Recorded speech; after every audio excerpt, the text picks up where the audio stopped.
to the daily random vlog. It's a windy daily random vlog. It's a nice day out today, but let me tell you, there's a lot of wind. Hey, what do you think? You like? Another pair of Dollar Tree knockoff Ray-Bans, but they're white, so I like them. I mean, they stand out a little bit different. As opposed to my green and black pair or my black pair, I like these ones. Let's just hope I don't scratch these lenses up like I do all the others. And I'm not kidding, it's windy as heck out here today, guys, but it is a nice day. The sun's shining, the sky is blue. I said 3 Roadster. But yes, wind levels are ridiculous. Decided to come out and do some running around. I had to get a prepaid online card. Whoa, it's already bees out here. Anyways, I had to get a $50 prepaid online card so I could order the new spur gear for the Red Cat Caldera. And then I should be able to get it tuned up good and have a good bashing session, a nitro bashing session. And I know another guy who's a subscriber on the vlog. He's also another local RC addict. So we're gonna get together with our nitros and do a nice bashing session. Things just gotta be running right first. And it's gotta be less windy so I can actually vlog out here. Oh, here comes the sister with the coffees. Okay, I guess that's time for me to get moving back into this wind. Well, guys, things did not happen today. Things today that happened that I did not expect to ever happen today in my life. But before I really get into that, I kind of want to catch you up on something to do with the deadbolt. Sorry, I'm a little bit out of it at the moment, and I'll get to why I'm out of it at the moment in a minute. But to explain something with the deadbolt, and I'm hoping maybe somebody can tell me if I'm in the right or in the wrong on thinking this is a solution or was the problem and is now the solution. Alright, I've got everything working properly again. I'm not losing any power to that front steering servo. First, I'll recap what the problem was. This was not plugged in before, so it was just the ESC and the servo.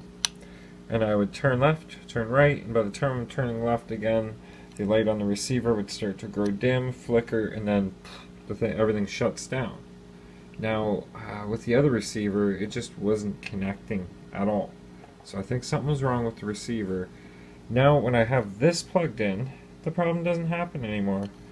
What I think happened when I had a 3rd channel extension wire hooked up but not anything plugged into it, the pins became crossed in it and it shut things down on the trail. I figured that was the problem, kept trailing.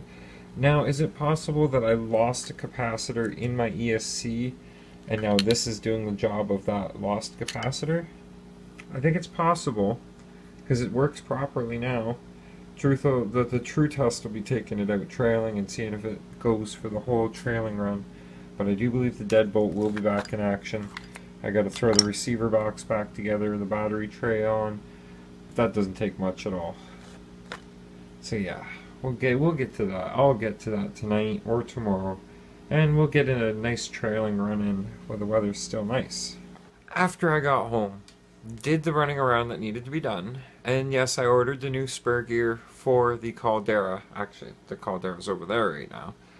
And Chewy and I got to doing our usual Player Unknown Battlegrounds mobile, Mud Dogs. If you ain't heard of our squad yet, our crew, our little team, it's Mud Dogs.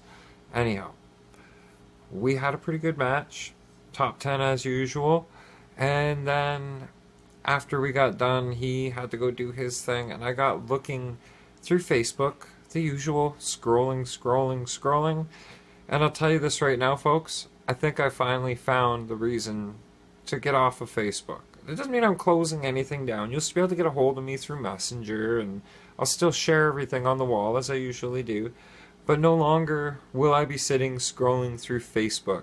And all it took was a fake image of something that I know up here does not exist. But it really got to me.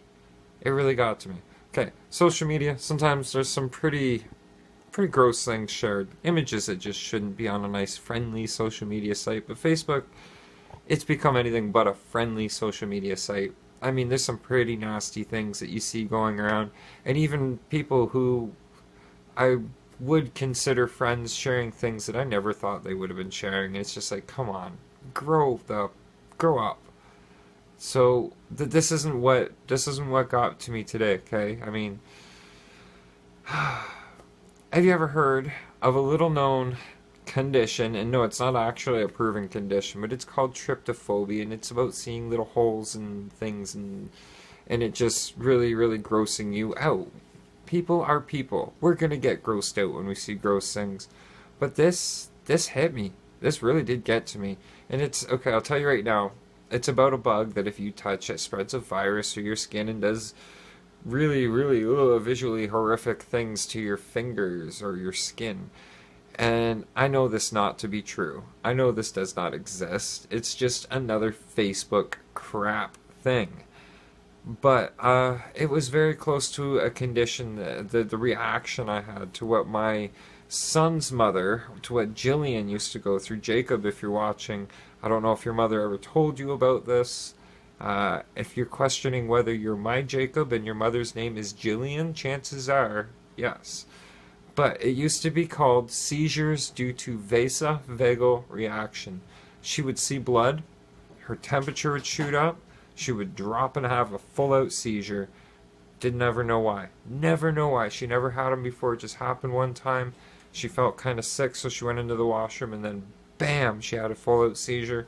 I rushed her. Record time. I rushed her to the hospital, and the doctors couldn't explain it. Later on, a couple weeks later, we're watching King of the Hill of all things. Dale Gribble pricks his finger and sees some blood, and he just drops and has a seizure. The cartoon doctors actually explained it out. When our doctors sitting in Emerge that night, cats are going insane. Do you guys mind? I'm trying to vlog over here. Long story short, we figured out what the problem was, and we figured out how to avoid it. She just no longer would be able to watch the horror, the gore movies that she loved to watch growing up. For some reason, something changed, and it just would it would get to her, and that would be it. So this is very similar to what I had happen to me tonight, although I kept myself from blacking out. I kept myself from having whatever would have happened next. And to be honest, folks, it scares the crap out of me, and I had no idea that that's how it felt when she was going through that. The tightness of the chest, the apprehension. It has to do with anxiety, the heart, a lot of other things when you really look into it. So what it is I can't see that image. If I see that image again, I'm going to overheat. That's going to happen again. So I'm just, you know what? Peace out, Facebook. I won't be there anymore as long as that kind of stuff is going to be on there. And the most screwed up part about it, folks, listen to this. The image isn't even real. That is a CG geared image, but it still screws with the mind somehow. And apparently my mind doesn't want to handle it, so yeah, I know, it's just as perplexing to me as it might sound to you. It's not cool. It's not cool. I won't go back and look at the image. I haven't seen it in a few hours, and it's now fuzzy enough in my mind that it's not bothering me, but I mean, answer me this. Okay, either in my ex's scenario of the blood thing, or my scenario with the whole tryptophobia thing, and it's not a real condition, I will emphasize that. When you're grossed out by something, you're simply grossed out by something, right? It happens. We're only human. But how do you not think of that image, knowing that that's the image you have to keep out of your head, right? It's like, don't push the big red button. Anyhow, I've gone on enough about this tonight. It spoiled my day. It made it to the point where I felt so weak and so off and just so that I just could not vlog anymore during the day, guys. That was it. I'll let you know how I'm feeling with this tomorrow. Thanks for watching. I do feel a bit better by now in the evening, but I still don't feel right. Yeah, it's really weird. The heart was doing that whole defibrillation, not defibrillation, but it was like skipping a beat. I was seriously dripping sweat, overheating, to the point of almost blacked out. You know, I've overheated to the point, like if you get food poisoning or an upset stomach and you puke, you know, the overheating with that.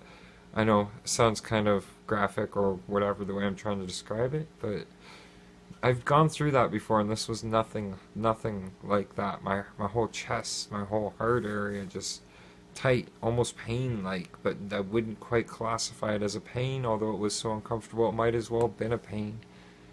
Yeah, again, sorry for going on and on about this, guys, but this is a kind of a big thing, you know, something that I feel should be documented, should be video logged, being that's what a vlog is all about.